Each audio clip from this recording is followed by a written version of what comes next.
What if the most infamous king in English history never wore the crown? What if, in the damp spring of 1509, a sudden illness claimed the 18-year-old Prince Henry, leaving the Tudor legacy hanging by a thread? For history enthusiasts, exploring alternate timelines isn't just speculation. It's a deep dive into the chaos of what could have been. This journey into a path not taken reveals how a single death could have redefined the Western world. In our timeline, Henry's accession marked a golden dawn. But in this alternate reality, the Tudor sun sets before it even rises. Picture the tension in Westminster's Great Hall.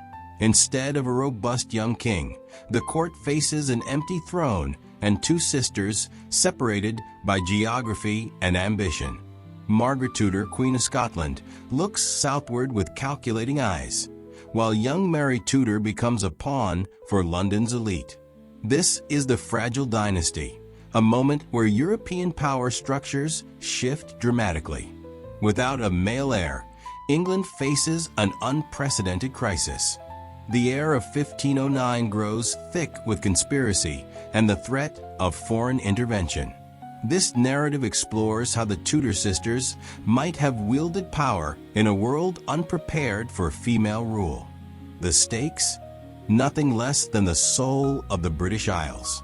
As we examine this constitutional crisis, we discover a world without the English Reformation, where the great matter never exists, and where the Tudor rose passes into matriarchal hands. This departure from established history invites us to witness a struggle for legitimacy that pits the Highlands against the southern ports, challenging everything we know about power, bloodlines, and the fragile nature of dynastic succession. The year is 1509, and Richmond Palace echoes not with coronation fanfares, but with physicians' frantic whispers and the smell of vinegar and rosemary. In our reality, Henry passed the crown to his athletic son, ushering in an era of theological upheaval and marital controversy. But what if a different scenario unfolded? Imagine young Prince Henry struck down by illness, perhaps a resurgence of fever, a riding accident, or even complications from the sweating sickness that periodically ravaged England. This mysterious killer could claim victims within hours, leaving no time for preparation or succession planning. In this alternate timeline, the sole male Tudor heir dies before his coronation, fracturing the realm's future. The death of 18-year-old Henry would reshape European power entirely. Without King Henry, the entire architecture of the 16th century transforms. There is no great matter, no break with Rome, and no dissolution of the monasteries. Instead, the Privy Chamber falls into profound uncertainty.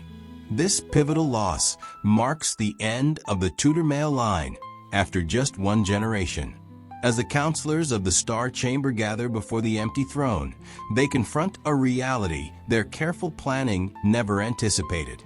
England must face matriarchal succession. The nation's attention shifts from the deceased prince to the horizons. Northward, Margaret Tudor, Queen of Scots, sits beside her husband James IV, her bloodline now representing the primary claim to England's crown. In London, young Mary Tudor suddenly becomes the focal point of domestic intrigue, a princess who unexpectedly holds keys to the kingdom. This moment captures the immediate panic of a society built on male primogeniture, suddenly forced to consider the sisters. The tension of 1509 transforms into a high-stakes political chess match where the players are not kings, but queens, and the men who seek to control them.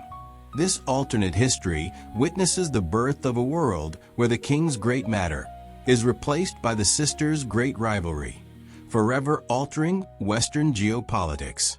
The year 1509 marks the moment the Tudor project nearly collapsed. With Henry's unexpected death, European geopolitics pivot dramatically northward.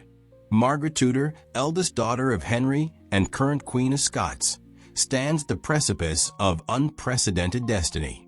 In our reality, Margaret became a footnote overshadowed by her brother's 6 wives.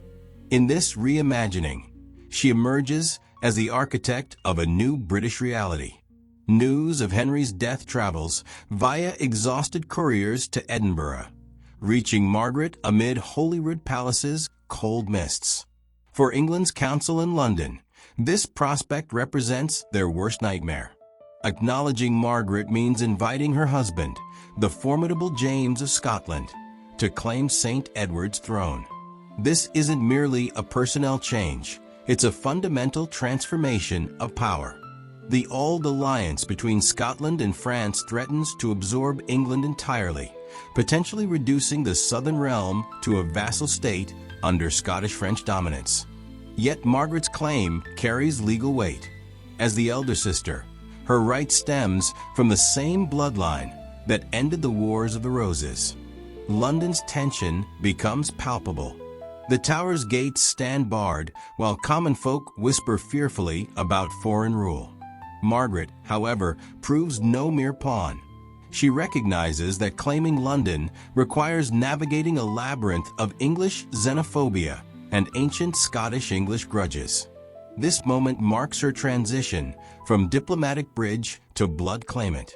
Picture Margaret Tudor preparing to cross the River Tweed, not as a visiting dignitary, but as a rightful sovereign reclaiming her patrimony. This act of defiance against traditional male-centric succession laws represents a seismic shift in European power dynamics. While London's elite scramble to support younger Sister Mary and keep the crown English, Margaret's proximity to Scotland's veteran military makes her the most dangerous woman in Christendom. This births the Great Northern Claim, a maneuver that will either unify the island or trigger a cross-border conflict, forever altering the Western world's trajectory. As autumn fog rolls off the Thames in 1509, England's future hangs in balance.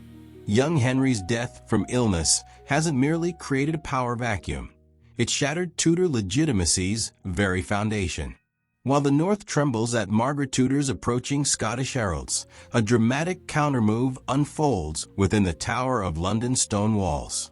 This is the Mary Maneuver, a high-stakes gamble that redefines female agency in 16th century politics. Mary Tudor, Duchess of Suffolk, is no mere pawn. Unlike elder sister Margaret, viewed with suspicion due to Scottish ties, Mary is the Rose of England, beloved by London's masses. In our established timeline, Mary was a loyal sister who famously married for love. In this alternate reality, that love becomes a weapon of statecraft. Supported by the iron-willed Charles Brandon, Duke of Suffolk, Mary doesn't wait for council deliberation. While the lords remain paralyzed by fear of Scottish occupation, Brandon's men-at-arms execute a swift coup, securing the treasury and the Great Seal before sunrise. The atmosphere in council chambers crackles with tension and grudging admiration. This represents the first constitutional crisis of the 16th century, yet it unfolds like a calculated heist. By seizing the state's physical apparatus, Mary presents the realm with an accomplished fact. She isn't just claiming a throne. She's reinventing the monarchy as a southern bulwark against northern encroachment. Had Mary consolidated power before Margaret could cross the Trent, the English Reformation might never have been sparked by a king's desires, but rather by a queen's need for secular legitimacy against papal mandates. This internal coup transforms the crown's struggle into a family drama with international implications. The Mary Maneuver ensures England won't be absorbed by the Old Alliance without resistance. As Brandon's banners rise over city gates, the message becomes clear. London belongs to the Duchess. The stage is set for a sisterly collision that will redefine the British Isles. Westminster's halls in autumn 1509 don't echo with usual bureaucratic routine. They vibrate with the frantic energy of a kingdom facing dissolution. With young Henry dead, the air grows thick with tension and the scent of melting tallow. Parliament finds itself paralyzed, forced to rethink governance, as Tudor succession's very foundations crumble. Never before has the realm faced such a stark choice. The crown of Alfred the Great is no longer a prize for a king, but a contested claim between two formidable sisters. Margaret, Dowager Queen of Scots, asserts her right as eldest, her claim backed by ancient primogeniture logic. Yet London streets fill with the Duke of Suffolk's men, rallying for Mary, the local favorite whose alliance with Charles Brandon has made her a populist icon. This transcends family feuding. It's the 16th century's first constitutional crisis, a dramatic departure from patriarchal norms, threatening to ignite civil war before the Reformation could even begin as whispers in a German monk's mind. Lawyers and lords debate the great matter of 1509 with unprecedented intensity. Could a woman hold the throne's regality in her own right, or was she merely a vessel for future male heirs? The tension within the painted chamber reveals shifting loyalties. Men who swore fealty to the boy king now look northward with suspicion or toward the tower with desperate hope. This era demands new legal vocabulary, a framework accommodating matriarchy while defending against predatory interests from France and the Holy Roman Empire. As St. Margaret's bells toll, the contrast between this path and our own reality becomes agonizingly clear. In our timeline, Henry's iron will reshape the world. Here, the void he left forces an aristocratic experiment born of necessity. The debate shifts from who will rule to how England can survive a dual claim splitting the nation's heart. It's a moment of profound uncertainty, where the Magna Carta's ink seems fresh again, awaiting a new sovereignty definition that will either forge a united Britain centuries early or tear the island apart. As Parliament spirals into indecision's vortex, one figure emerges from the Church's crimson shadows to orchestrate a dramatic pivot in English lineage: Thomas Wolsey. In our established timeline, Wolsey served a burgeoning tyrant loyally. In this reimagined landscape, he stands as the ultimate kingmaker of sisters. Westminster's air grows thick with beeswax scent and palpable dread of looming civil war. Wolsey, ever the pragmatic visionary, recognizes that young Henry's sudden death necessitates a complete rethinking of governance. He faces a high-stakes calculation that will redefine Tudor legacy. One side presents Margaret, Queen of Scots, representing a grand, if precarious, union of the crowns.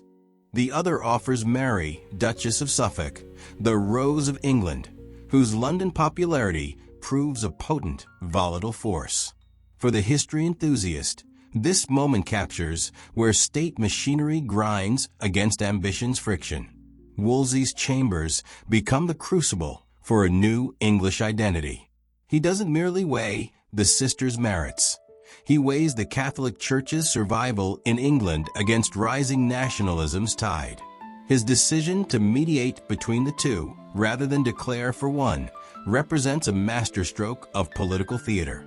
By positioning himself as the indispensable arbiter, Wolsey ensures that whether the crown rests on a northern or southern brow, true power remains within the scarlet-clad cardinal's grasp. These maneuvering highlights Tudor line fragility. Had Wolsey chosen a more partisan path, the realm would surely have splintered into rival factions. Instead, his intellectual rigor and ruthless diplomacy forge a temporary, uneasy peace. The alternate scenario proves profound. By legitimizing female rule through ecclesiastical decree, Wolsey bypasses patriarchal barriers that would later plague Mary I and Elizabeth I successions. This captures the tension of a man playing divine chess, where every move gambles against the British Isles' total collapse. The cardinal's choice transcends names. It concerns the very soul of a kingdom caught between medieval past and matriarchal future. Following the sudden illness that claimed young Henry, Greenwich Palace's corridors transform from sites of vibrant Tudor ambition into labyrinths of shadowed uncertainty. For Catherine of Aragon, the world doesn't just shift, it shatters. In our established timeline, Catherine's struggle was defined by her marriage's agonizingly slow erosion. In this alternate reality, her dilemma becomes immediate, visceral, and politically explosive. Without a husband to defend her status or a son to secure her future, Isabella of Castile's daughter faces a critical decision. Does she remain as dowager queen of a kingdom torn between rival sisters, or accept political exile's bitter reality? Understanding this scenario requires examining 1509's tensions. Catherine represents more than a widow. She embodies the Habsburg-Trastamara alliance. As Margaret Tudor's Scottish entourage marches south and Mary Tudor's faction fortifies southern ports, Catherine stands at a constitutional storm's epicenter. The atmosphere in her private oratory must have been heavy with beeswax scent and fear's metallic tang. Staying risks becoming a pawn or prisoner of whichever sister eventually seizes the crown. Leaving would admit the Tudor experiment has failed. This exploration examines the alternate path's weight. Had Catherine fled to her nephew Charles's court, she would have become a rallying point for Habsburg invasion, potentially transforming England into a Spanish province decades before the Armada. Yet, a more nuanced strategy emerges. If Wolsey, acting as kingmaker, could convince Catherine to stay as stabilizing dowager, she could serve as diplomatic bridge between Margaret and Mary. This transcends residence choice. It's a pivot redefining Europe's map. We witness a woman who, instead of fighting for a doomed marriage, fights for a matriarchal England's very soul. The historical weight proves immense, as this timeline's great matter isn't divorce, but a queen's survival who refuses erasure from power's records. In frost-nipped autumn 1515, York Minster's air grows heavy with more than incense. It carries palpable tension of a world on total collapse's brink. This marks the dramatic turning point, the heartbeat before the plunge. With young Henry dead and his widow Catherine of Aragon acting as stabilizing dowager anchor, the stage is set for geopolitical transformation defying everything we know about the 16th century. The Treaty of the Roses isn't merely a ceasefire between rival factions. It's an immersive reimagining of the British Isles, a document seeking to heal a century of dynastic bloodshed scars. This scenario requires witnessing the scene with clarity. Margaret Tudor, the iron-willed Queen of Scots, standing opposite her younger, spirited sister Mary, Duchess of Suffolk. Where our timeline saw another 88 years of border conflicts, bitter espionage, and religious persecution before 1603's Union of the Crowns, this alternate path accelerates history by a century. The Treaty of the Roses establishes a daring dual matriarchy. It's a strategic partition, seeing Margaret recognized as senior queen, commanding the Martial North and Scottish Islands, while Mary holds keys to wealthy southern ports, the Royal Navy, and London heartland. This alternate world's atmosphere crackles with possibility, a scenario challenging our understanding of sovereign power. This represents a masterful meeting of two formidable women who choose cooperation's pragmatism over scorched earth civil war's vanity. By signing this document on York's high altar, they effectively banish Yorkist ghosts that haunted Tudor lines since Bosworth. The treaty creates a proto-united kingdom, anchored by the Rose of the North and Rose of the South. It's a masterstroke of political survival, facilitated by Cardinal Wolsey's labyrinthine cunning and Catherine of Aragon's quiet yet essential mediation. For the modern history enthusiast, this alternate path's weight proves staggering. Had this union held, catastrophic English civil wars might have been entirely averted. Instead of centralized Tudor tyranny, Britain becomes an experimental laboratory for shared sovereignty and coastal defense. This marks a matriarchal Tudor era's dawn, where the crown is redefined not by a singular male heir, but by shared blood of two sisters who refused to let their dynasty die with their brother.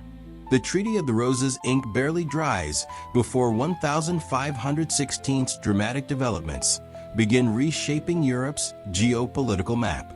We must engage in rigorous rethinking. Imagine an England not as monolithic Tudor state, but as sophisticated dual monarchy partition defying every contemporary power logic. This marks the Two Crowns era's dawn. In our timeline, the union of the crowns was a 1603 afterthought. Here, it becomes a 1516 necessity, born from Margaret and Mary Tudor's strategic brilliance.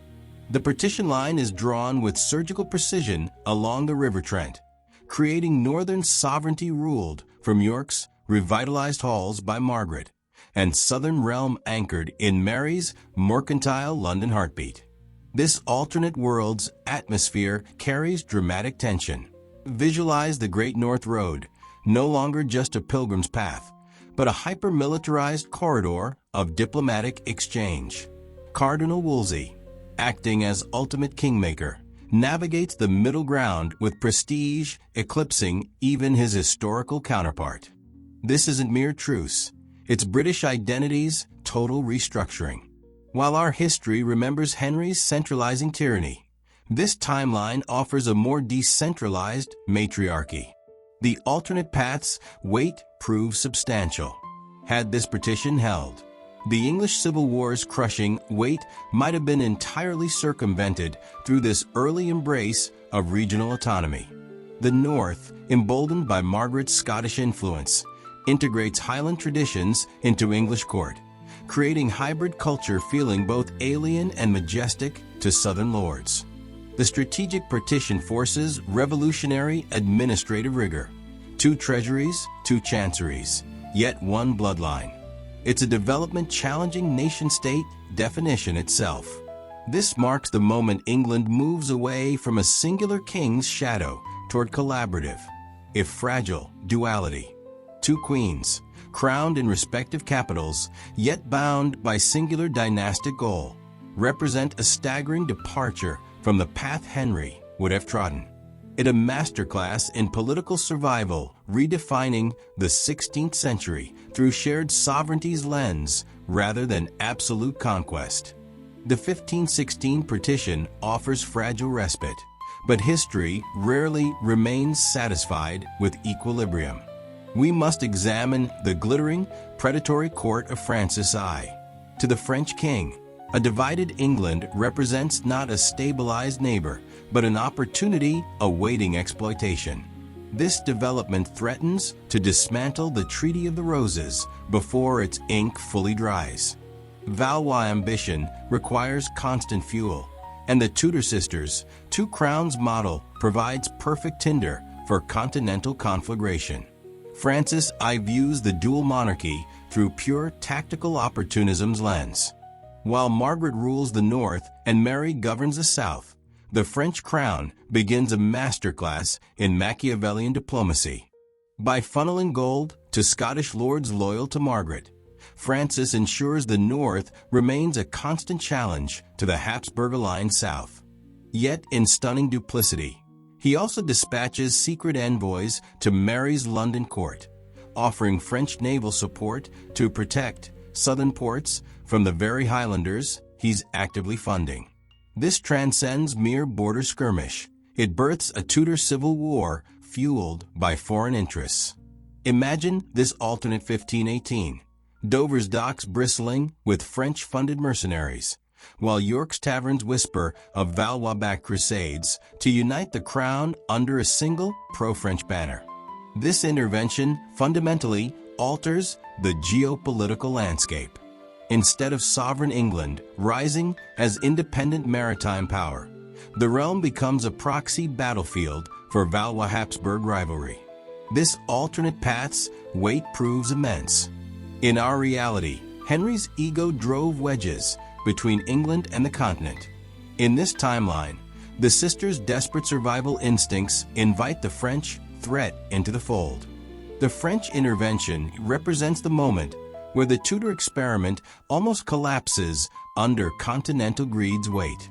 It's a period of uncertainty where English identity nearly drowns in Valois' shadow, forcing the sisters to realize their greatest enemy isn't each other, but the man across the channel who calls himself their ally.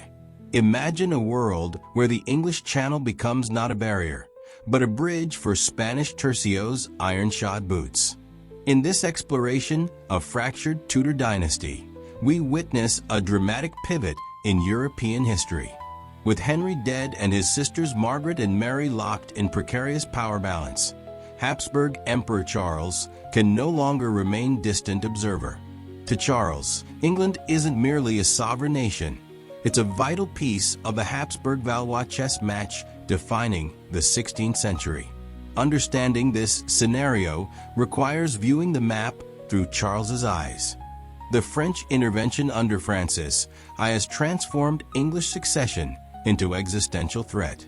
If the pro-French faction secures London, Habsburg territories in the Low Countries would be caught in a Valois pincer. Defense of Catholic legitimacy becomes the emperor's primary weapon. He doesn't just offer gold. He offers the Holy Roman Empire's full weight to ensure England's crown remains tethered to ancient faith and, more importantly, to his own geopolitical interests. The 1520s atmosphere in this timeline proves suffocating. The Habsburg reaction sees the world's first global superpowers mobilization. Envoys flood Margaret and Mary's courts, carrying implicit threats of the Spanish Road, moving its terminus to the Thames. This represents a moment of dramatic intensity, where alternate scenarios become grim reality of foreign pressure under Holy Restoration's guise. Charles's intervention forces radical rethinking of English sovereignty. The sisters are no longer just fighting each other. They're navigating an imperial power's crushing gravity. This legitimacy defense represents a masterstroke of political theater, intended to prevent French-dominated England while cementing pan-European Catholic hegemony. Examining this alternate history's layers reveals that the Habsburg shadow does more than protect faith. It threatens to transform England into a mere satellite of the Escorial, forever altering the Western world's trajectory. Imagine a world where heavy boots and tournament plate armor no longer define Westminster's heartbeat. In this departure from established history, young Henry's 1509 death doesn't just end a lineage. It sparks a complete reimagining of what it means to rule. As Margaret and Mary Tudor consolidate their throne grip, they begin dismantling the hypermasculine Tudor court edifice to make way for sophisticated matriarchy. The visual transformation proves striking. Gone are the days of kings' favorites securing power through hunting trips and physical bravado. Instead, the royal court evolves into an intricate web of intellectual salons and strategic diplomacy. The Privy Chamber, once a bastion of male influence, is replaced by a circle of highly educated noblewomen, the ladies of the bedchamber, who act as the realm's new gatekeepers. This isn't merely personnel change. It's a seismic shift in governance mechanics. These women aren't mere ornaments. They're architects of a new, nuanced English foreign policy prioritizing stability over reckless conquest's vanity. In this alternate 1520s, London's atmosphere grows thick with a different kind of power. While our reality saw Henry bankrupt the treasury on French wars, Margaret and Mary's court focuses on the Treaty of the Roses, utilizing their unique positions to bridge the gap between Scottish grit and English wealth. The cultural impact proves profound. Artistic patronage shifts from glorifying the warrior king to celebrating the wise virgin and merciful mother, subverting traditional patriarchal iconography that dominated Europe for centuries. This alternate path's weight proves staggering. By removing a singular, insecure patriarch's volatile whims, the Tudor sisters create a court functioning with clockwork mechanisms precision. This represents a world where soft power becomes ultimate currency, and the great chain of being is relinked with silk and steel threads. Gazing upon this reimagined renaissance, we confront a haunting question. Would England have avoided its century of religious and civil strife if the crown had stayed in the sisters' hands? This matriarchal transformation doesn't just change the court, it reshapes the nation's very soul. In a reality we never know shadows, the year 1533 doesn't herald a new church's birth, but an ancient one's fortification. Understanding this scenario requires looking past the historical English Reformation's turmoil and envisioning a dramatic alternative where the great matter simply never existed. Without Henry's obsessive drive for a male heir and subsequent break from Rome, the Western world's very foundations remain anchored in the Vatican's influence. This represents an alternate trajectory where Tudor sisters Margaret and Mary act as dual pillars of Catholic orthodoxy in the north, their crowns recognized by the Holy See. London's atmosphere in this timeline grows thick, with uninterrupted incense scent and rhythmic Latin liturgies chanting that, in our world, were silenced by Thomas Cromwell's agents. Imagine a landscape where great monasteries, Glastonbury, Reading, and Tintern, don't fall into skeletal ruin, but instead evolve into premier intellectual and economic hubs of a Habsburg-aligned England. The dissolution never occurs. Libraries remain intact, and religious conflicts never materialize. This alternate path's weight proves staggering when considering the sisters' political position's rigor. For Margaret and Mary, their legitimacy was intrinsically tied to the Pope's recognition of their father's marriage to Catherine of Aragon. To challenge Rome would delegitimize their own blood.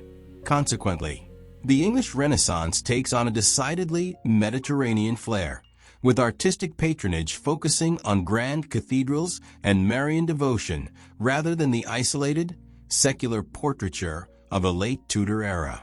This geopolitical shift creates a world where the Habsburg reaction is one of total support rather than existential threat.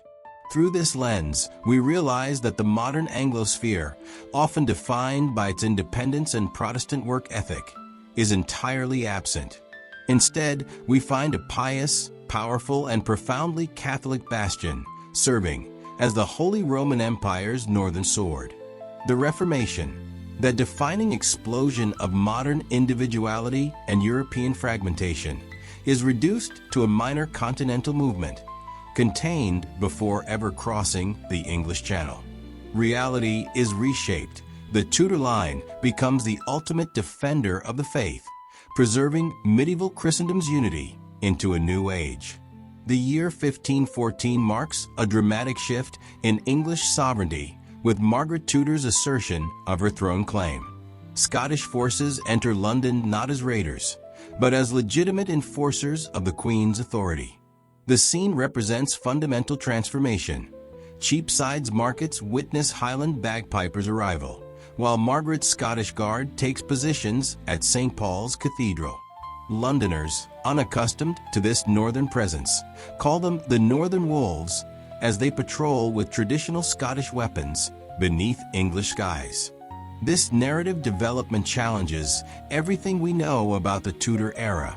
In our history, the Scots were the perennial peripheral threat. Here, they become the crown's enforcers. The capital's atmosphere grows thick with tension. Margaret, ever the pragmatist, understands her claim is only as strong as the forces that support it. By bringing her Scottish lords into England's heart, she bypasses the wavering loyalties of southern nobility who still mourn Henry's ghost. The sight of kilted warriors patrolling the Thames represents a visual manifestation of Britain unified not by diplomacy, but by bold, matriarchal assertion. It's a stunning role reversal redefining the urban landscape. The Scottish presence transforms London from merchant's hub into fortified garrison, where Auld Alliance influence begins seeping into English law's bedrock. This section explores this alternate path's psychological weight, analyzing how a foreign guard's presence in the capital effectively suppresses early rumblings of Suffolk resistance led by Sister Mary. London's commoners, long accustomed to Plantagenet and early Tudor reign stability, find themselves in perpetual cultural adjustment. Every street corner becomes a site of potential friction, as the North's rough-hewn veterans, now the Queen's chosen protectors, interact with sophisticated yet apprehensive city guilds. It's a time of high stakes and bold maneuvers, where Englishness itself is redefined. This development redirects English history's flow away from the continent and toward a centralized, insular power base. Through this lens, we see that the Scottish presence becomes catalyst for a new kind of British identity, one forged in military necessity and royal ambition's crucible. A Scottish-influenced London forces Tudor Dynasty reimagining, proving Margaret is not merely a northern queen consort, but a sovereign who successfully brought Highland power to the English throne steps, forever altering Europe's geopolitical map. As Margaret's Highland Guard shadow stretches across occupied London's cobbled streets, English sovereignty's pulse migrates toward the coast's salt-sprayed ramparts. We witness a dramatic development. Mary Tudor, Dowager Queen of France, is no longer merely a romantic footnote in her brother's defunct dynastic games. In this scenario, the Duchess of Suffolk transforms the Cinque Ports into a bastion of defiance, creating a maritime state challenging the Scottish-backed capital's legitimacy. While Margaret holds a tower, Mary holds the nation's lifeblood, the sea. The 1515 campaign for southern ports represents a dramatic collision of Tudor determination and naval ingenuity that our own history books overlooked. Imagine Dover Castle's ramparts not as defense against the French, but as strategic command center for a princess-turned-resistance leader. Mary's alliance with the Marshal Charles Brandon catalyzes military mobilization of unprecedented scale. This is the Suffolk Resistance, a desperate, high-stakes gamble to economically pressure Scottish-occupied London by controlling essential continental trade. By seizing customs houses from Ipswich to Southampton, Mary weaponizes the English Channel against her own sister. This alternate 16th century's atmosphere grows thick with naval activity and political tension. Every ship appearing on the horizon represents a potential Habsburg ally or Valois interloper. This tactical partition creates a challenging duality in the English psyche. The North is reimagined as land of Highland warriors, while the South becomes a fortified maritime fortress of traditional English law and naval supremacy. It forces us to confront a haunting possibility. Had Mary's blockade reached full potential, the very concept of unified Britain might have fractured into two distinct spheres of influence, one terrestrial and Scottish, the other maritime and European. This alternate path's weight is felt in the home counties, where local militias fight under the white rose banner and golden lilies of Mary's French widowhood. Analyzing this fracture with historical rigor reveals a world where English identity was forged not in Reformation fires, but in the bitter, salt-crusted struggle of a sisterly conflict threatening to dismantle Tudor legacy before it could truly begin. Imagine a world where Henry's iconic portrait never existed, replaced instead by the dual-headed coin of the sisters' struggle. The secret marriage between Mary Tudor and Charles Brandon, Duke of Suffolk, serves as this alternate 1515's most dramatic turning point. In our reality, their union was a scandal smoothed over with gold. In this timeline, it's a thunderclap shattering English realm unity. As Mary seeks refuge in southern ports, the air thick with sea salt scent and looming French threats, her decision to wed Brandon without Margaret's consent represents nothing short of geopolitical earthquake. It's an act of defiance forcing intellectual rethinking for English nobility. Could a Queen Dowager of France and a common-born duke hold the South against a Scottish-backed Northern Queen? Dover Fortifications' atmosphere carries dramatic tension. Brandon, a man of immense physical presence and tactical brilliance, provides the Suffolk resistance with martial legitimacy that 16th century parliaments craved. While Margaret rules from Highland fortified London, Mary and Brandon establish a rival court prioritizing naval supremacy and coastal defense. This isn't merely romantic escape, it's strategic partition.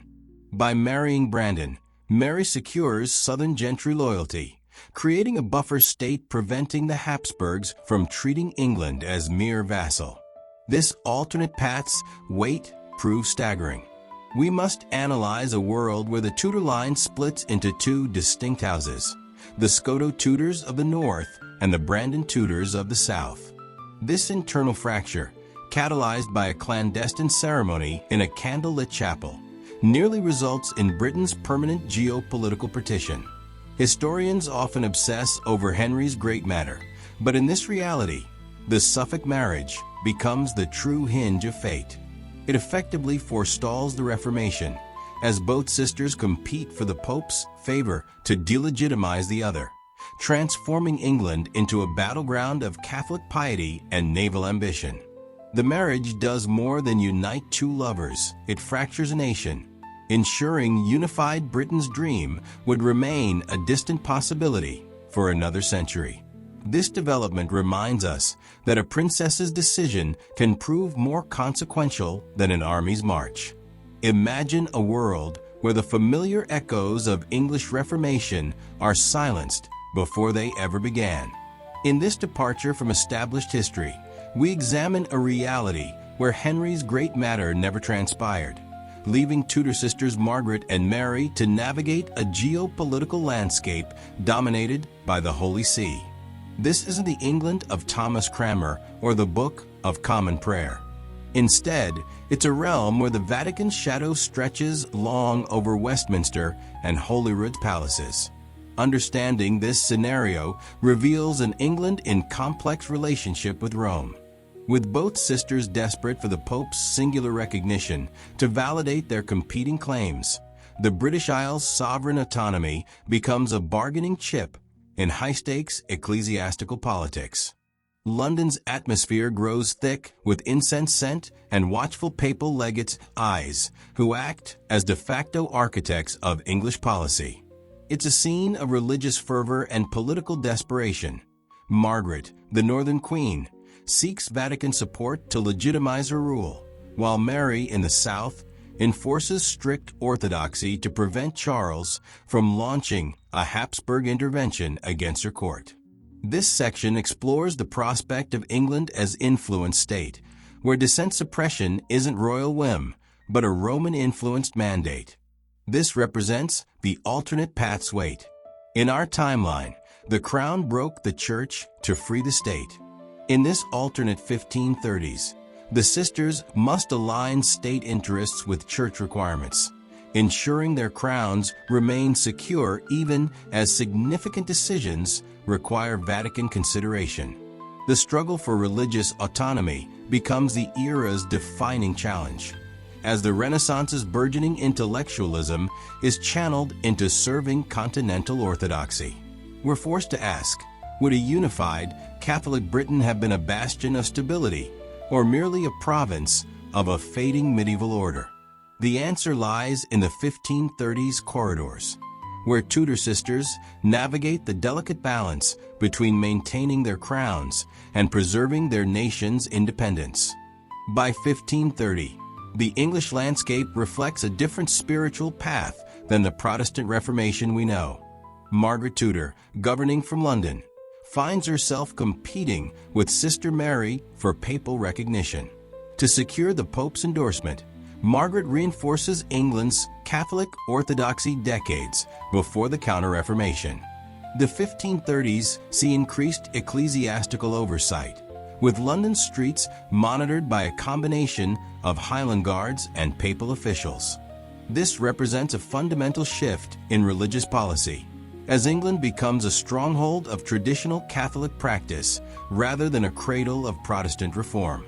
These officials enforce strict Catholic orthodoxy that the sisters need to maintain their legitimacy. The religious atmosphere is defined by traditional ceremonies and papal authority. Protestant reformers faced persecution rather than patronage, with figures like Thomas Cranmer considered threats to political stability. Thomas Wolsey, in this timeline, serves as chief religious administrator of the North, ensuring Lutheran ideas gain no foothold in English territory through oversight and legal prosecution of dissidents. The geopolitical implications prove immense. By aligning the realm closely with the Vatican, Margaret effectively balances English interests with papal recognition, a crown sanctioned by divine authorities representative on earth. Analyzing this alternate path reveals a Britain that avoided the monastery's dissolution but faced challenges to its intellectual independence. The 1530s religious policies weren't just about faith. They were calculated political performances designed to convince the Habsburgs and papacy that female rule wasn't synonymous with weakness. This enforcement process redefines Tudor legacy as one of steadfast Catholic devotion, forever altering Western civilization's trajectory. The sisters' religious policies create stability through orthodox adherence, preventing the religious fragmentation that would tear apart much of Europe in our timeline. Imagine a world where the English Channel becomes not a highway for continental conquest, but a defensive barrier. This represents the 1530s strategic transformation. Following Margaret Tudor's religious policies, the sisters recognize a sobering truth. They must rely primarily on their own strength. Without the aggressive posturing of a King Henry, the Navy Royal's strategic focus undergoes significant evolution. The sisters don't seek to plant flags in French territory or challenge the Valois in open field combat. They seek to ensure no foreign force ever successfully invades English soil. This births the matriarchal shield, a doctrine prioritizing realm safety over crown vanity. Understanding this scenario reveals a sophisticated naval doctrine preceding the Elizabethan era by decades. While our timeline saw Henry expend treasury resources on the Henry Grace Adieu, a floating palace, the Queens Margaret and Mary prioritize the Agile Watchman. These are smaller, heavily armed vessels designed specifically for the Channel's treacherous currents and sandbars. The atmosphere in Deptford and Woolwich dockyards becomes electric, bustling with activity as England's first professional coastal guard takes shape. This shift proves more than tactical, it's existential necessity. The Habsburgs and Valois watch the sisters' realm with predatory interest, waiting for cracks in matriarchal armor. Instead, they find an iron ring. The sisters redirect wealth once destined for ruinous continental sieges into a revolutionary network of low-profile artillery forts, precursors to the device forts, but far more integrated with the fleet. This transition scale cannot be overstated. The sheer volume of timber and iron diverted to southern ports signals permanent retreat from Agincourt's dreams, replacing them with vision of an impregnable island fortress. This alternate path's weight proves substantial. By avoiding French war's drain, the Tudor sisters stabilize the economy and forge a naval identity rooted in defense and sovereignty. Salt and black powder sent defines this era, as the English coastline becomes the known world's most fortified edge. It's a masterpiece of restraint and readiness, a departure from our own 16th century's reckless expansionism. In this timeline, the Navy isn't empire's tool, but a defensive matriarchy's very lifeblood, proving that greatest power often lies in the strength to hold one's ground against overwhelming forces. Imagine a world where Westminster's halls and Holyrood's crags serve not as distant outposts, but as competing laboratories of a new imperial identity. As the mid-1530s dawn, the matriarchal shield has secured borders, yet a deeper tension simmers in elite schoolrooms. This represents the dramatic shift from singular focus on a male heir to a fractured, competitive legacy. In the north, Margaret Tudor grooms James with intense dedication. This James isn't merely a Scottish king, he's a Tudor claimant. his mind sharpened by finest continental humanists and hardened by Highland winds. In this scenario, we see a prince who views London not as foreign capital, but as his rightful inheritance. Conversely, Mary Tudor and Charles Brandon's Southern Court births a rival faction of remarkable sophistication. The Brandon children, Henry and Francis, are raised in concentrated environment of chivalric splendor and strategic marriage brokering. Their education represents a masterpiece of political preparation, emphasizing their direct descent from the Rose of England. The rivalry between these cousins transforms the Tudor realm into a chessboard of intellectual and political dominance. While James masters the art of statecraft, the Brandons excel in diplomatic relations, creating a bifurcated aristocracy threatening to split the island once more. This isn't just familial rivalry. It's a battleground for the British soul's future. Our history remembers a unified England under a sun. This alternate timeline reveals a fractured empire, where children's education dictates armies' movements. This alternate path's weight proves staggering. Had James and the Brandons found common ground, the subsequent succession war might have been avoided. Instead, their tutors became their advisors, and their curriculum became their creed. This development in royal upbringing ensures the peace bought by the sisters would be tested by their children, a consequence of a world without King Henry's consolidating presence. In 1534, the dual monarchy's fragile equilibrium faces a development threatening to dismantle Tudor sisters' reign's very foundations. While the pedagogical rivalry between Scottish James and the chivalric Brandon heirs consumes the courts, a challenge emerges from the north. This is the Great Northern Rebellion, a movement forcing us to rethink scenarios. What happens when a matriarchy is challenged not by religious fervor, but by ancestral claims of a deposed dynasty? In our established history, the North rose in the pilgrimage of grace against the Reformation.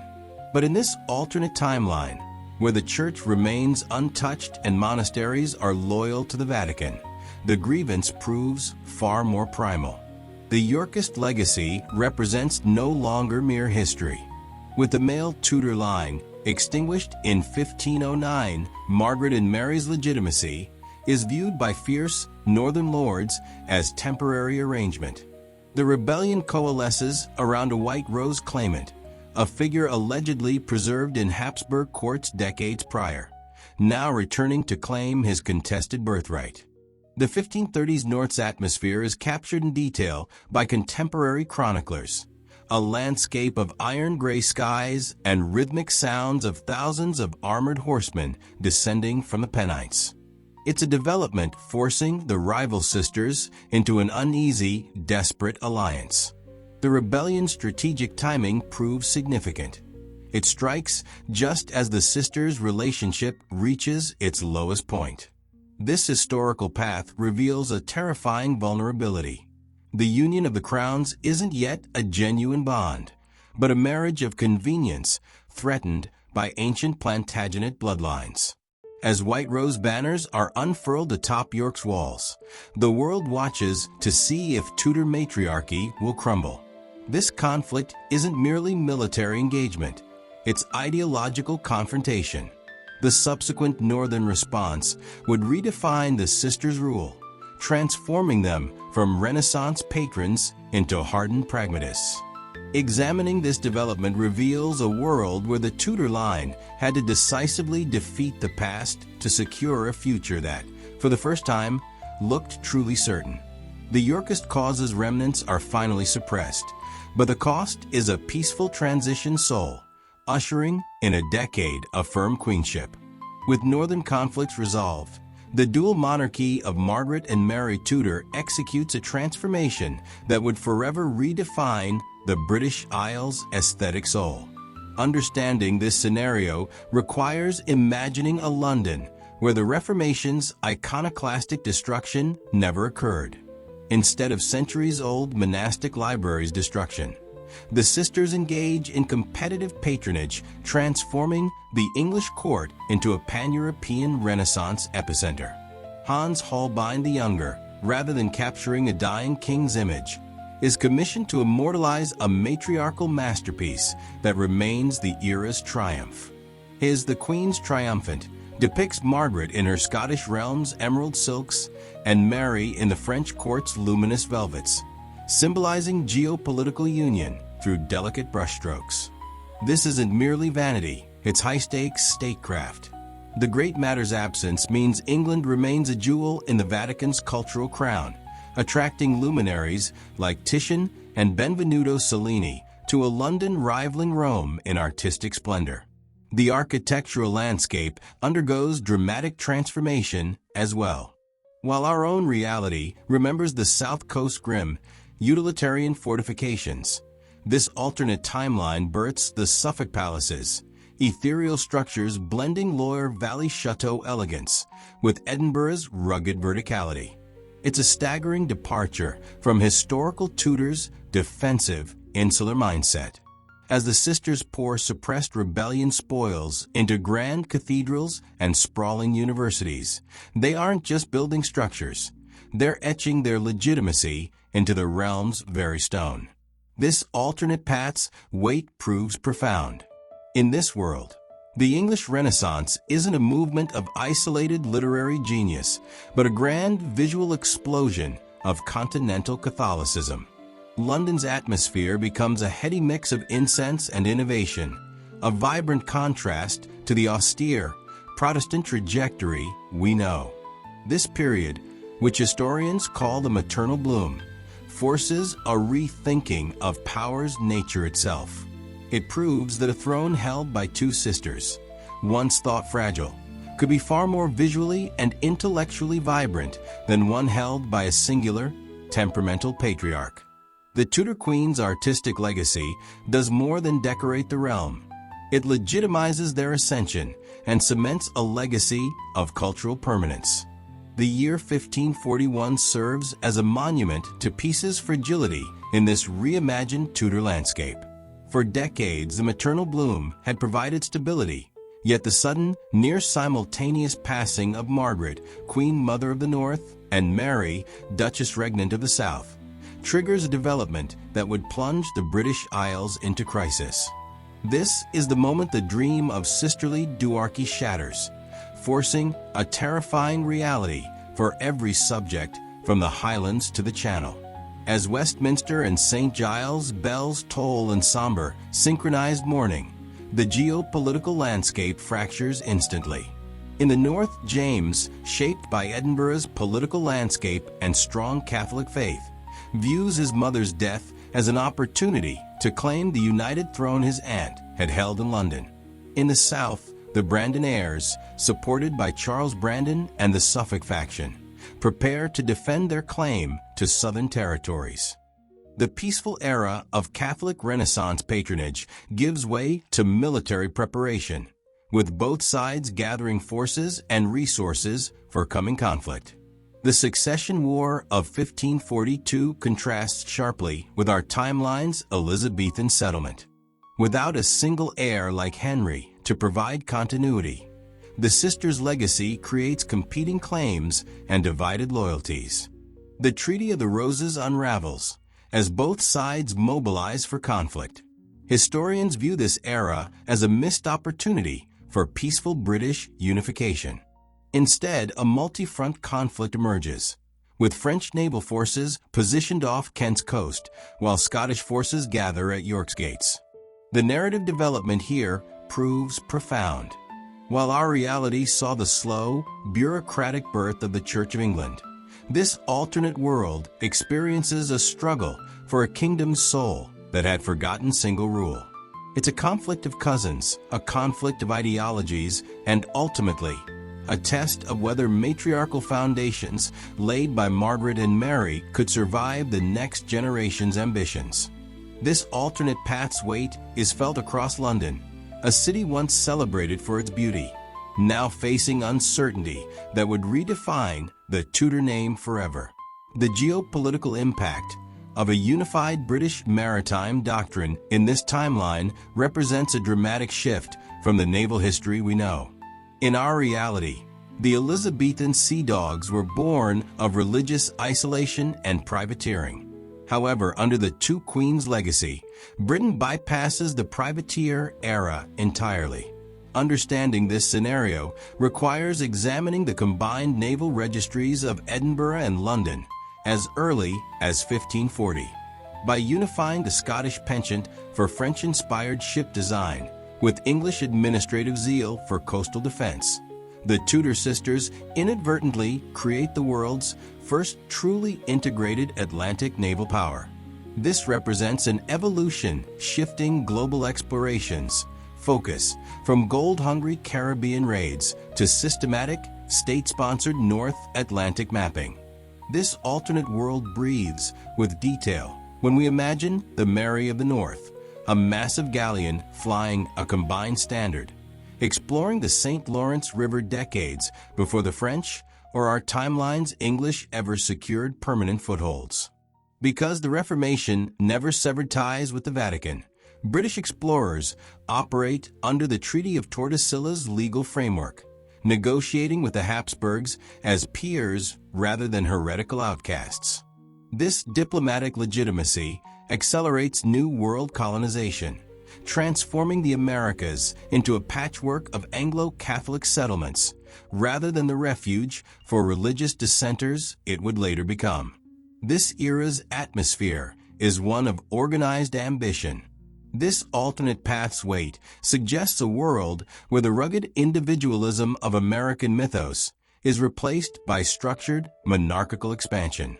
It's a thought experiment, a united kingdom that dominated the waves not through Spanish armadas defeats chaos, but through calculated, unified maritime law preempting the 17th century's colonial scrambles. Analyzing this geopolitical shift reveals a world where the sun never sets on a British Empire culturally closer to Madrid and Rome than to the rebellious, democratic spirit of the reality we inhabit. This transition's significance lies in the stability it offered, a stability that arguably influenced Enlightenment development while securing global dominance that was as formidable as it was structured. As we stand upon this alternate history's precipice, we're forced to confront a dramatic realization. The bloodiest conflict in British history, the English Civil War, was never an inevitability, but rather a consequence of one man's survival. In our established reality, the 1640s were defined by Charles I's execution outside Whitehall, the culmination of decades of religious and constitutional fractures born from the Tudor Reformation. However, in this exploration of a world where Margaret and Mary Tudor claimed their birthright, we witness a reality where that revolution's very seeds were never sown. Understanding this scenario through this lens reveals that by bypassing the Great Divorce, the sisters preserved the realm's religious continuity, thereby neutralizing the rise of the radicalized Puritan class that would eventually challenge Stuart monarchy.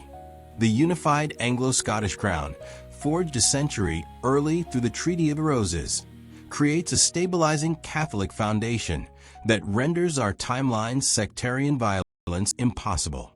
Instead of a nation tearing itself apart over divine right of kings and the Book of Common Prayer, this Britain emerges as a unified, state-sponsored maritime superpower. The Reformation's absence means the 17th century's constitutional crisis lacks its primary catalyst, the struggle for the English Church's soul. This final assessment suggests that the Tudor matriarchy's stability achieved what the male line could not, a peaceful integration of the British Isles under a singular, undisputed spiritual and temporal authority.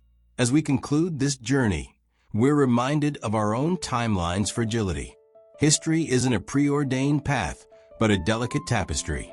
Had young Henry simply perished of illness in 1509, the millions of lives lost to the subsequent 2 centuries' religious conflicts might have been spared. The sisters' reign wasn't merely a what-if, it was a potential blueprint for a global empire that never needed internal conflict to find its power. We're left to wonder how many other versions of our world lie hidden behind the veil of a single critical moment in time.